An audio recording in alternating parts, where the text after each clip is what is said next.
자, 오늘 우리가 함께 읽을 말씀은요. 베드로전서 1장 22절부터 25절까지 말씀입니다. 베드로전서 1장 22절부터 25절 말씀 우리 한 절씩 같이 교독하겠습니다.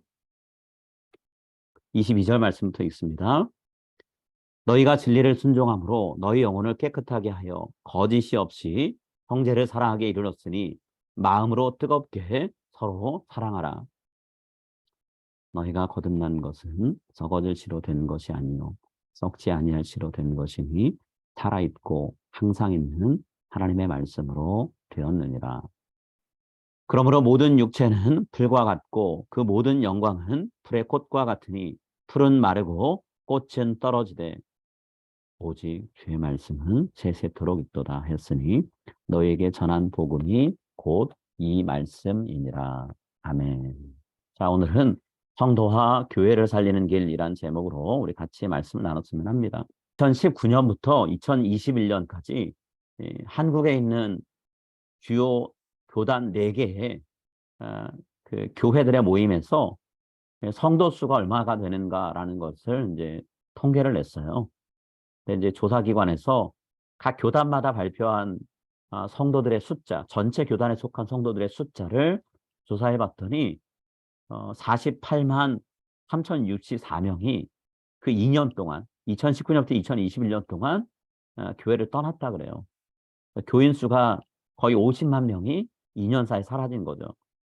자, 조사회에 포함된 4개의 교단은 예장 통합, 예장 합동, 기감, 기성 이렇게 4개의 교단이에요. 감리교회, 성결교회, 그리고 장로교회 2곳. 자, 이 통계를 바라보니까 2년 사이에 50만 명이나 되는 성도가 줄었다는 건 엄청난 일이죠. 도대체 원인이 어디 있을까 분석하려고 애를 쓰고 있는데요. 분명히 코로나 팬데믹의 영향이 크게 있을 거예요. 그렇긴 한데 정확하게 아직 분석을 다 못했기 때문에 이러이런 이유 때문에 교세 감소했다라고 속단해서 얘기 못하지만 코로나 팬데믹만이 감소의 원인은 아니다라는 것은 다들 공통적으로 얘기를 하고 있어요. 자, 한국교회 교세가 어떻게 변하고 있을까? 자, 조사하는 기간을 좀 더 늘려봤고요. 교단 수도 늘려봤을 때 50만 명 줄었다는 것보다 더 심각한 결과를 우리가 좀 알게 되는데요. 자, 아까 말씀드렸던 4개의 교단 있죠? 예장 통합, 예장 합동, 그리고 기감, 기성 2교단에다가 예장 고신, 그리고 기장을 포함을 시켜봤어요. 6개 교단을 2012년부터 2021년까지 각 교단마다 우리 교단에는 성도님들이 이만큼 있습니다. 교단 전체 통계 낸 것을 10년 동안 살펴봤어요. 그랬더니 그동안 감소한 성도의 숫자가 196만 명이더래요.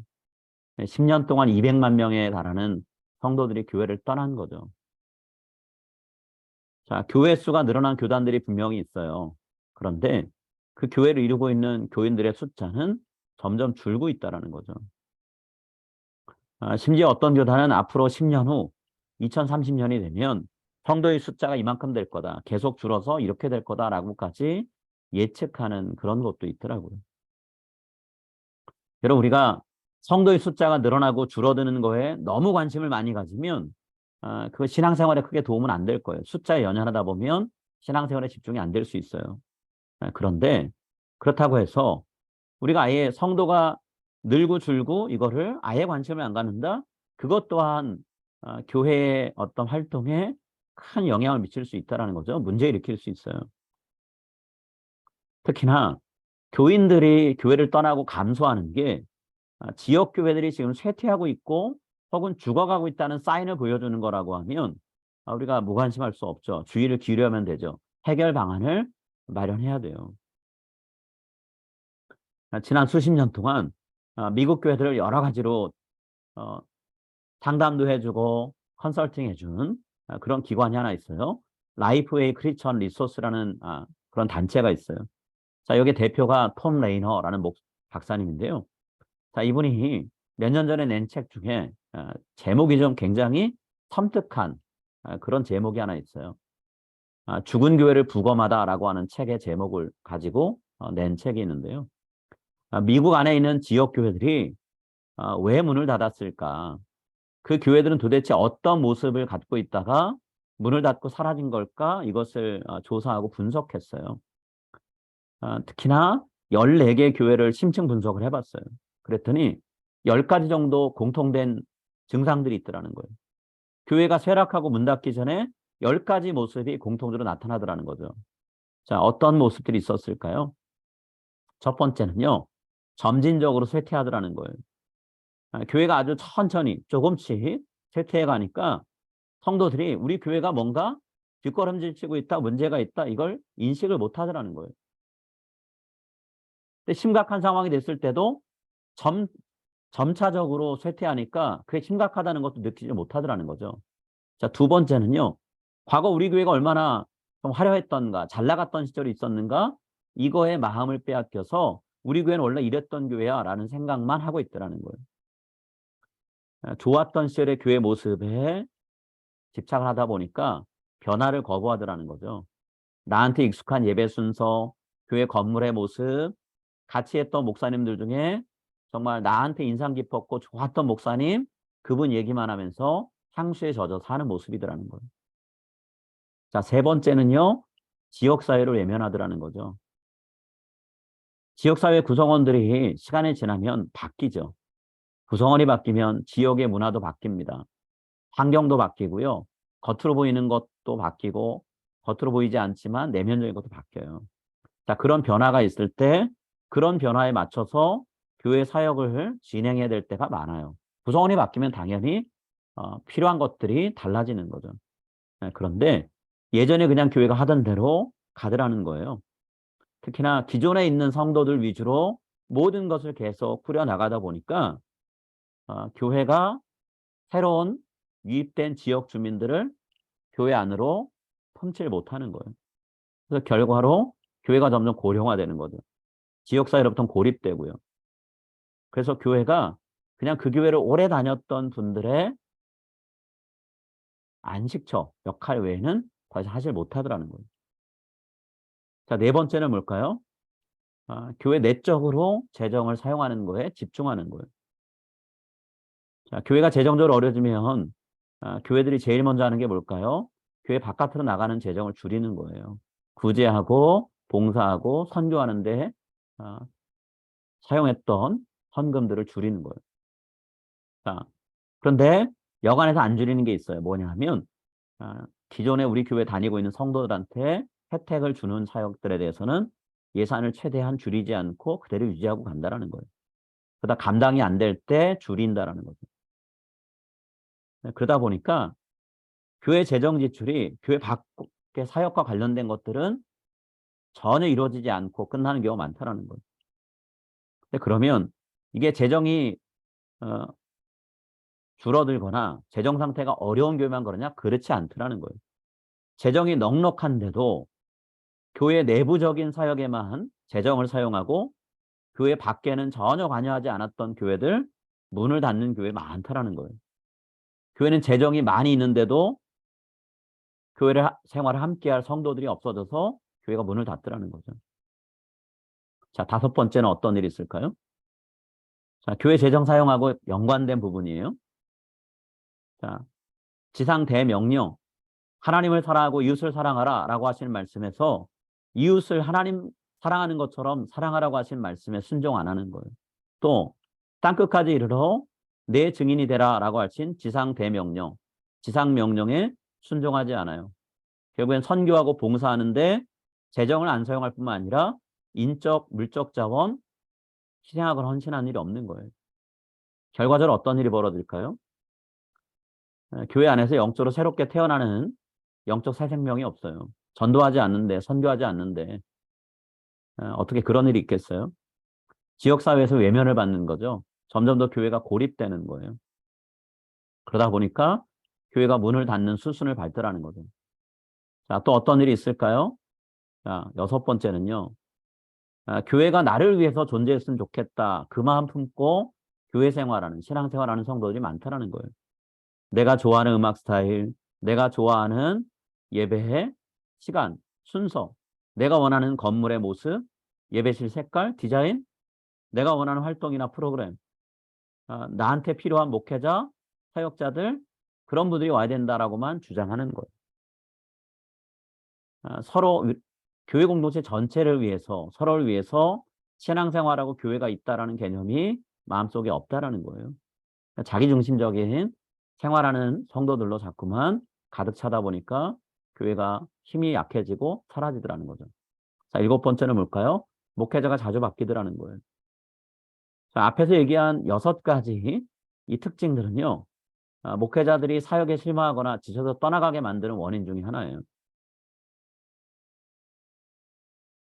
또 내가 좋아하는 스타일의 목회자 아니면 안 된다라고 고집스럽게 이야기하다 보면 새롭게 온 목회자들은 마음을 두지 못하겠죠. 고통받다가 떠난다라는 거예요. 자, 14개 교회들 대다수에서 목회자가 얼마나 자주 혹은 오랫동안 있다가 떠나는가 봤더니요. 2년에서 3년 주기로 목회자가 바뀌더라는 거예요.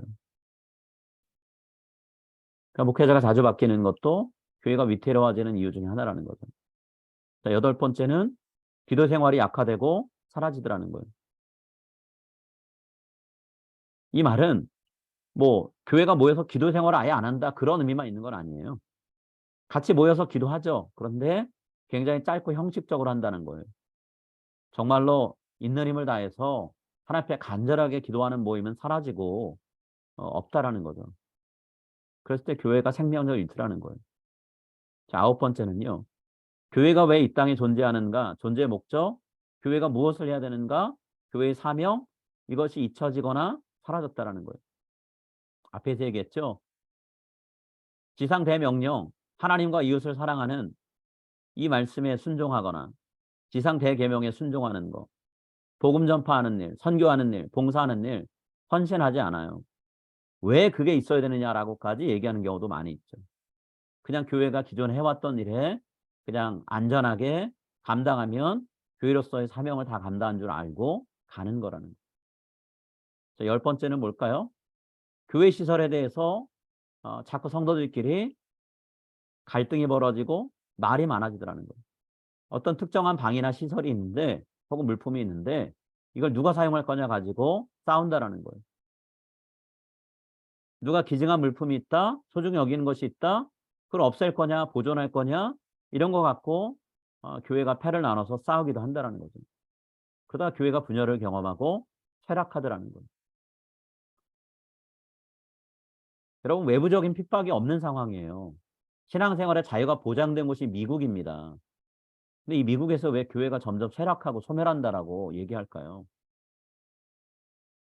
지금 제가 말씀드린 이 10가지는요. 교회가 소멸되기 전에 보이는 증상이에요. 원인이 아닙니다. 근본적으로 교회가 왜 소멸하거나 사라지는가? 원인 혹은 이유가 있다라는 거죠. 그게 뭘까요? 이런 증상이 나타나는 교회들, 왜 이런 증상이 나타나는 걸까요?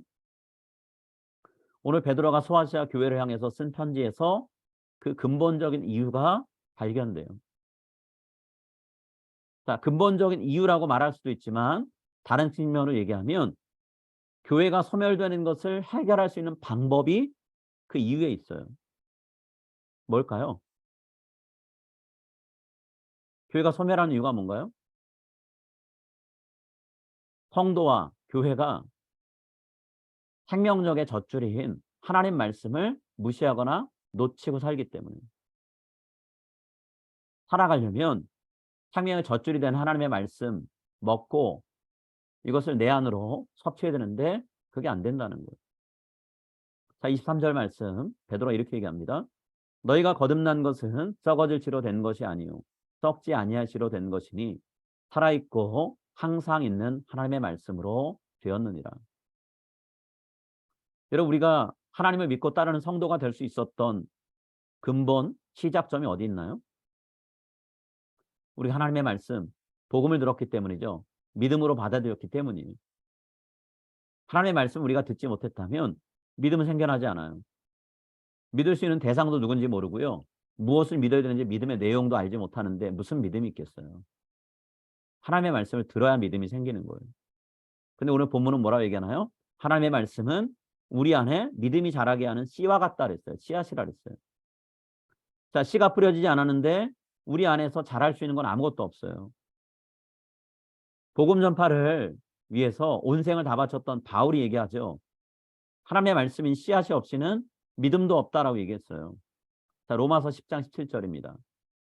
그러므로 믿음은 들음에서 나며 들음은 그리스도의 말씀으로 말미암았느니라. 하나님의 말씀은 우리의 삶에 믿음이 자랄 수 있도록 우리에게 뿌려지는 씨앗이고요. 그 믿음이 생길 뿐만 아니라 더 크게 자라가는데 필요한 양식이라는 거예요. 양분이라는 거예요. 예수 믿는 성도가 생기는 건요. 하나님의 말씀을 듣고 그 말씀에 반응하는 결과로 생겨나는 거예요. 그리고 그 말씀을 듣고 예수님을 믿게 된 사람들이 함께 모여서 이루는 공동체가 교회죠. 말씀이 없이는 성도도 없고요. 교회도 없는 거예요. 자, 성도와 교회가 영의 양식인 하나님의 말씀을 제대로 먹지 않는다. 음식 먹지 않으면 사람 어떻게 되죠? 처음엔 마르죠. 그 다음엔 병이 생겨요. 그러다가 시름시름 앓다가 죽는 거예요. 교회도 마찬가지라는 거예요. 영의 양식인 하나님의 말씀을 먹고 신앙을 갖게 돼서 그리스도인이 되고 교회 공동체에 이루게 되는데 교회 공동체가 하나님의 말씀과 멀어진다. 하나님의 말씀을 귀히 여기지 않는다. 그러면 교회는 소멸하고 사라진다라는 거예요. 예수님 말씀하셨죠. 마태복음 4장 4절에서 예수님 분명히 말씀하셨어요. 예수께서 대답하여 이르시되 기록되었을 때 사람이 떡으로만 살 것이 아니요 하나님의 입으로부터 나오는 모든 말씀으로 살 것이라 하였느니라 하시니. 그럼 하나님의 입에서 나오는 말씀이 없이는 우리 살 수 없습니다. 하나님 말씀 없으면 성도도 없고 교회도 없는 거예요. 왜 교회가 과거의 영광에 사로잡혀서 지금 교회 공동체가 쇠락하고 있다는 것을 알아채지 못할까요? 근본 원인 말씀드렸죠. 하나님의 말씀을 깨닫지 못하기 때문이고 섭취하지 않기 때문에 놓치기 때문이라고요.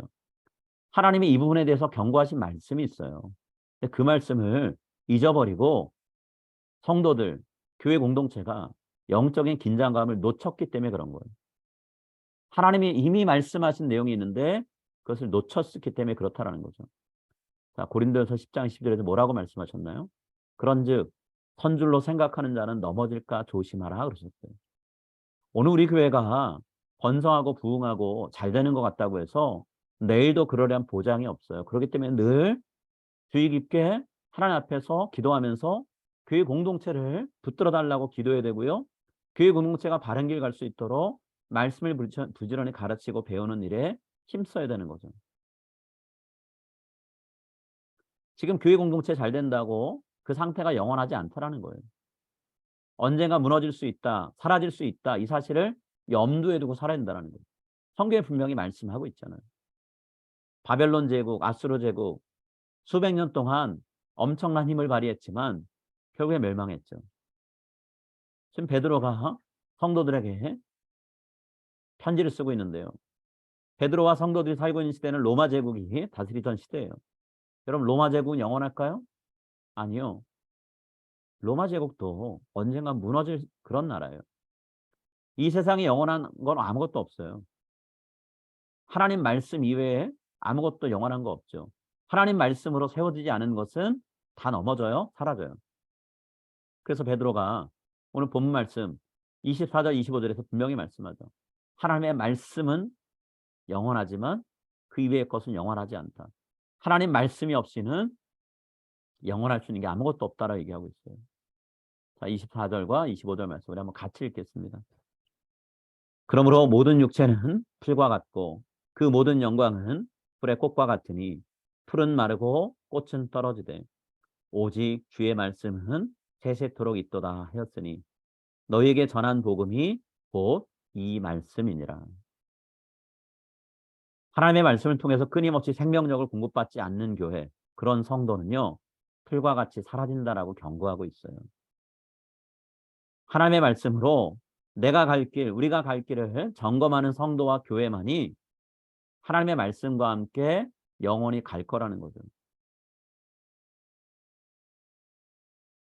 자, 무너지고 소멸하는 교회가 갖고 있는 증상 중에 하나, 내부 지향적으로 재정 사용하고 자신만을 위해 교회가 존재하길 바라는 생각, 행동 어디서 왔을까요? 왜 그런 모습의 성도와 교회가 됐을까요? 이 세상의 재물로 어려움에 처한 사람들을 도우며 살아라 라고 하신 하나님의 말씀을 외면했기 때문입니다. 말씀 놓쳤기 때문입니다. 자, 요한일서 3장 17절과 18절 말씀 이렇게 우리에게 권면하고 있어요. 누가 이 세상의 재물을 가지고 형제의 궁핍함을 보고도 도와줄 마음을 닫으면 하나님의 사랑이 어찌 그 속에 거하겠느냐. 자녀들아, 우리가 말과 혀로만 사랑하지 말고 행함과 진실함으로 하자. 궁핍한 사람을 돌아보는 것, 그것이 성도와 교회가 마땅해야 될 일이다라고 말씀하고 있습니다. 교회가 이 말씀을 가슴에 새기지 않고 실천하지 않기 때문에, 적용하지 않기 때문에 교회가 내적으로 스스로 지향하고 지상 대명령, 지상 대계명 다 잊어먹고 사는 거죠. 여러분, 왜 교회가 목회자를 자주 바꿀까요? 바울이 부탁한 게 있어요. 목회자들이 사역을 잘할 수 있도록 목회자를 위해, 지도자를 위해 기도해달라.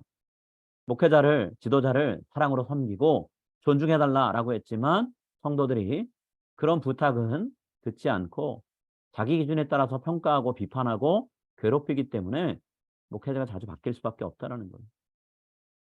바울의 에베소서 6장 18절과 19절에서 자신을 위해 그리고 사역을 위해 교회를 위해 기도해달라고 이렇게 부탁했어요. 모든 기도와 간구를 하되 항상 성령 안에서 기도하고 이를 위하여 깨어 구하기를 항상 힘쓰며 여러 성도를 위하여 구하라. 또 나를 위하여 구할 것은 내게 말씀을 주사 나로 입을 열어 복음의 비밀을 담대히 알리게 하옵소서 할 것이니. 또 다른 증상이 뭐죠? 왜 성도 개개인과 교회 공동체가 기도 생활에 점점 더 소홀해질까요? 기도가 형식적으로는 있지만 간절하지도 않고 뜨겁지도 않고 필수적인 교회의 어떤 삶의 요소가 되지 못할까요? 쉬지 말고 기도하라고 하신, 모이게 힘쓰라고 하신 하나님의 말씀에 귀 기울이지 않고 순종하지 않기 때문이에요. 우리가 잘 아는 말씀 있죠. 데살로니가전서 5장 17절 말씀이요. 쉬지 말고 기도하라 말씀하셨습니다. 여러분, 하나님 말씀이 처음 내가 예수 믿을 때, 우리가 교회 공동체 처음 설립할 때 그때만 필요한 거 아니잖아요. 내가 긴급한 상황에 처해서 뭔가 결정을 내려야 될 때 그때만 하나님 말씀이 필요한 것도 아니죠. 성도 개인도 교회 공동체도 하나님 말씀은 늘 항상 필요해요. 우리의 삶의 구석구석마다 하나님의 말씀이 적용돼야 되고 닿지 않은 곳이 없다라는 거예요. 근데 영적인 양식은 먹지 않고 그 말씀대로 살지 않으면서 성도인 내가 건강하길 바라고 교회 공동체가 건강하길 바란다? 여러분, 이건 무리가 있는 거예요.